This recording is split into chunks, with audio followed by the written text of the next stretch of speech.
ආයිබෝවන් සුබ දවසක් ඔයාලා හැමෝටම. ලස්සන දවසක් වෙන්නේ කියලා හදවතින්ම ප්‍රාර්ථනා කරනවා. ඉතින් ඔයාලා හැමෝම සතුටින් පරිස්සමින් ඇති කියලා හිතනවා. ඉතින් අද ඔයාලට මම ගේන වීඩියෝ එක තමයි නෙවිල් ගොඩක් ගැන. ඒ කියන්නේ සිතුවිල්ලෙන් විශ්වය හැඩ කරපු මිනිසයා. විශ්ව ආකර්ෂණ නීති පියා. ඔයා සිතන දේවා විශ්වාස කරන දේ අවසන් වශයෙන් ඔයාගේ ජීවිතේම වෙයි කියපු මේ සරල ඒ වුණාට ඊටාම බලවත් අදහස ලෝකයට ගෙනාවේ ඔහුයි. ඒ තමයි විශ්ව ආකර්ෂණ නීතිය පියා ලෙස හැඳින්වන නෙවිල් ගොඩක්.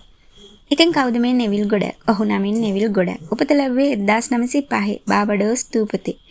තරුණ වියේදීම ඔහු යනවා ඇමරිකාවට. ගිහිල්ලා රංගනය, නර්තනය වැනි ක්ෂේත්‍රවල යෙදුණා. නමුත් ඔහුගේ ජීවිතය සම්පූර්ණයෙන්ම වෙනස් කළේ සිතේ බලය ගැන ලැබුණු අවබෝධය නිසා. ඒ වගේම නෙවිල්ගේ මූලිකම අදහස තමයි ඔබගේ සිතමයි දෙවියන්. ඔබ සොයන දෙවියන් ඔබ තුළම ඉන්නවා. ඔහුට අනුව අපි දෙවියන් පිටත සොයන එක කිසිම තේරුමක් නෑ යන්නයි. ඒ කියන්නේ අපේ තුළම තමයි සියලුම දෙවියන් වැඩ ඉන්නේ. ඔයාගේ අවධානය, හැඟීම් සියල්ල මේවාම ඔයාගේ ජීවිතයේ නිර්මාණකරුවන් වෙනවා යනවා. මෙන්න විශ්ව ආකර්ෂණ නීතිය නෙවිල්ගේ විදිහට. නෙවිල් කියන්නේ ආකර්ෂණය. ඒ කියන්නේ අපි ආකර්ෂණය වෙන්නේ හෝ අපිට දේවල් ආකර්ෂණය වෙන්නේ කතා කිරීමෙන් විතරක් නෙවෙයි. ඔයාට දැනෙන හැඟීම. ඔයා ඒ දැනටම ලැබී ඇති බව විශ්වාස කරමින් වර්තමානයේ ජීවත් වීම, ඒ ජීවිතේම ජීවත් වීම. මේ තුනම එකට සිදුවිය යුතුයි. ඔහු මේ හඳුන්වන්නේ ඔබ විශ්වාස කරන දේ සත්‍ය වෙනවා යන්නයි. ඉතින් නෙවිල්ගේ රහස් තාක්ෂණයකුත් තිබිලා තියෙනවා. දන්නවද? නෙවිල් ඉතා ජනප්‍රිය. නෙවිල්ගේ තවත් ඉතාම ජනප්‍රියකමක් තියෙනවා. ඒ තමයි state akin to sleep. ඒ කියන්නේ නින්දර යන්න මැදි මොහොතේ. සිත සංසුන් වූ විට ඔබ කැමති ජීවිත දැනටම සිදුවේ ඇති බවක් ලෙස සිතෙන් දකින්නේ. කියන්නේ ඉමේජින් කරන්න සිතෙනේ හැඟීමෙන්ම නින්දර යන්න. ඉතින් ධනාත්මකව වාට දැනටමත් ඔයා ප්‍රාර්ථනා කරනවා සිහිනමවනේ ලෝකයේ ඒ ජීවිතේ වාට ලැබිලා ඇති කියලා ඔයා ධනාත්මකව හිතාගෙන නින්දට යන්න.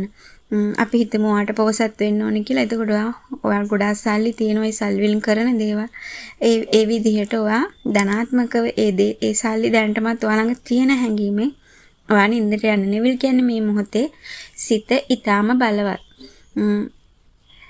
ඒ කියන්නේ ඔයා ඒ නින්දට යන මොහොතේ ඔයාගේ සිත ඊටාම බලවත්. ඔයා ඒ නින්දට යන අවසන් මොහොතේ ඒ ගැන හිතන්න කියලා. ආදරය, මුදල්, සාර්ථකත්වය මේ හැමදේම සිතෙන් නෙවිල්ට අනුව. ඔයාට ආදරය ලැබෙන්නේ ඔයාටම ආදරය කරන විට. ඔයාට මුදල් ලැබෙන්නේ ඔයා ධනවත් වෙයි සිතන විට. ඔයා සාර්ථක වන්නේ ඔයා දැනටම සාර්ථක වෙයි සිතන විට. පිටත ලෝකය ඔයාගේ ඇතුළත ලෝකයේ පරාවර්තනය විතරයි. ඒ කියන්නේ ඔයා ඇතුළාන්තයෙන් හිතන දේ තමයි ඔයාට පිටතින් ලැබෙන්නේ. ඒක හොඳ හෝ නරක. ඉතින් නෙවිල් ගොඩක්ගේ අවසාන පණිවිඩය තමයි ඔහු කියනවා ඔයා වෙනස් විය යුතු නැහැ. ලෝකය ඔයා වෙනස් කළ යුත්තේ ඔයා සිතන ආකාරයයි. ඔයා සිත වෙනස් කළ මොහොතේ පටන් ඔයාගේ ලෝකය නිහතමානීව ඔයාට ගැළපෙන ලෙස වෙනස් වෙන්න පටන් ගන්නවා. ඉතින් මේ හැමදේම සිත වෙනස් කර මේ හැමදේටම සිත තමයි වෙනස් කරගන්න ඕන. හිතන ආකාරය තමයි වෙනස් කරන්න ඕන. එතකොට ඔයා ලෝකය වෙනස් කරන්න යන්න ඕනේ නෑ. ඔයාගේ විදිහට ලෝකය වෙනස් වෙනවා. අවසානයේ අද ඔයාට සිහිපත් කරන්න තියෙන්නේ එකම දෙයක්. ඒ ඔයා සිතන දේම ඔයා ජීවත් වෙන ජීවිතය වෙනවා. ඒ නිසා සිතන්න ලස්සනට, විශ්වාස කරන්න ගැඹුරින්, සිතන්න හැඟෙන්න සත්‍ය වගේ. ඔයාගේ විශ්වය ඔයාට අනිවාර්යෙන්ම මේ දේවල් වලට ප්‍රතිචාර දක්වනවා. ඉතින් නෙවිල් ගොඩක් කිව්වේ ඒ ටික තමයි ලෝකයට පැහැදිලි කරලා දුන්නේ විශ්ව ආකර්ෂණ නීතිය ගැන. ඉතින්